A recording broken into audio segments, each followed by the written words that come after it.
By a group of people that wanted to change a situation that should have been changed a long time ago, but nobody knew that all these great rhythm and blues performers from the 40s and 50s and 60s never participated in royalty participation. According to Rait, many R&B pioneers are in serious trouble with no health insurance and no money. The R&B Foundation Pioneer Awards provide $15,000 to individual recipients, $20,000 for a group act. The size of the grants is peanuts compared to what these people are owed, so it's really just like anything else, it's long overdue. But the legends honored last night, including Bobby Blue Bland, Nellie Lutcher, and Hank Ballard, said the money is a good start. Somebody knew I was 6 months behind in my rent. Will the $15,000 award be very helpful to you? Yes, it will be. Some of it's already spent. And I'm very, very thankful.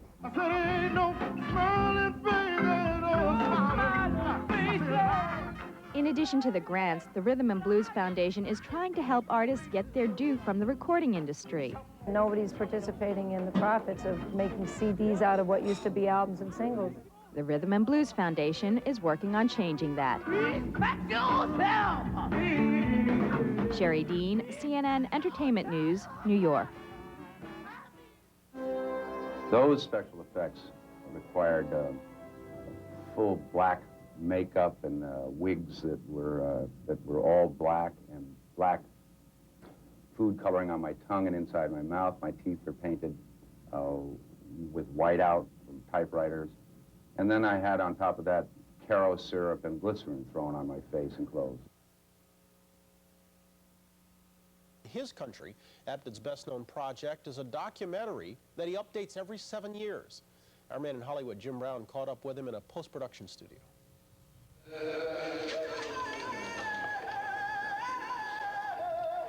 These are the last hours of a sound mix for a soon-to-be-released movie. It is not an unusual place for Michael Apted to find himself. After all, the English-born director's feature film credits include Coal Miner's Daughter, Gorillas in the Mist, and Class Action. About there. This latest is titled Thunderheart, a mystery thriller based on real-life violence on the South Dakota Pine Ridge Indian Reservation in the mid-1970s. Now, Apted's feature coincides with the release of a documentary he directed on the same subject, Incident at Oglala. And just to spread himself thin, Apted is involved in promoting another of his documentaries, his most personal. It is called 35 Up. He is even the voice on the trailer. In 1964, I filmed a group of 7-year-olds. I return every 7 years to follow up on their lives. They are now 35. 35 Up had its beginnings on Granada television in the early 1960s. A profile of 14 youngsters beginning at 7 years of age. Rich, poor, middle class, from cities, suburbs, and farms. Since then, the same group has been filmed every 7 years. I go back every 7th year rigorously because I think it's 7 years is a good biblical apocalyptic term. So I stick to that, and if I happen to come across one of them who's having a bad time or's out of sorts in that 7th year and they don't want to do it, then I have to take the rough with the smooth, but I keep a relationship with them going, so I'm hoping that, next time I'll get some more back. To me, one of the most fascinating things about the film is watching when people grow up, when people change. I mean, some of my subjects perhaps grown up between 14 and 21, others I think still haven't grown up, and so you never know who's going to be important, who's going to carry the most weight in the film each generation. You were very tough this time on Tony. Yeah.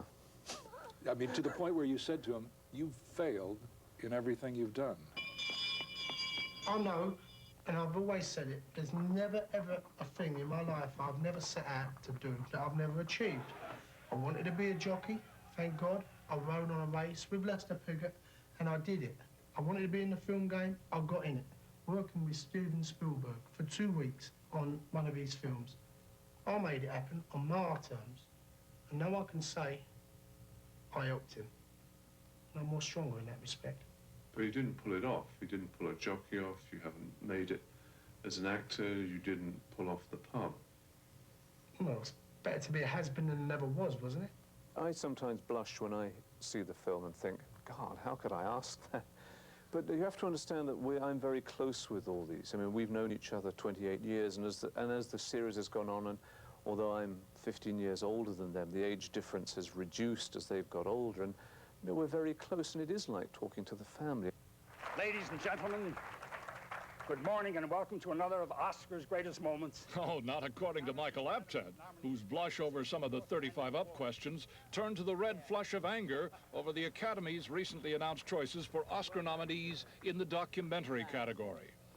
Apted said none of the year's most acclaimed and popular documentaries turned up as nominees, such as 35 Up, Paris is Burning, A Brief History of Time, Hearts of Darkness, or Empire of the Air. Apted said it's pretty much in the tradition of the Academy's 60-member documentary film community to ignore any film that has achieved mainstream success.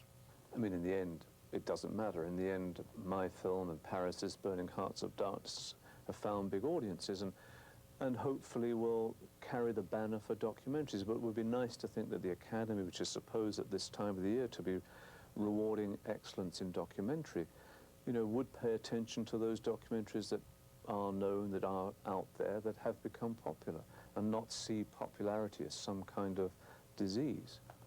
And the Oscar for feature-length documentary goes to... Cy Gomberg, who is the Academy's co-chairman of the documentary committee, is quoted as insisting the selection process is fair, that the only bias Gomberg could surmise was that some members gave low scores to films that had already been broadcast on television, which would include Hearts of Darkness, Empire of the Air, and 35 Up. And I just wonder why. I just wonder what agenda the Academy's documentary committee has. 35 Up, directed by Michael Apted, is now playing in selected cities throughout the country. For today, Jim Brown, NBC News, Hollywood. We're back in a moment, right after this. On it, it will paste today's date into our... Off the road, the patrol cars had to back away when he shot at them through the back window. The chase finally ended with an empty gas tank on a freeway off-ramp and gunshots. I saw smoke. Shots fired. Shots fired. Some people have actually said you shouldn't have chased them, let them go. I disagree with that because I think that individual would ultimately taken somebody else's life. Virtually every law enforcement agency has guidelines for officers to follow when they chase after a suspect in a vehicle. But those guidelines generally don't dictate how fast to go, how far to go, or when to stop. And unless a supervisor intervenes, those decisions belong to the officer behind the wheel.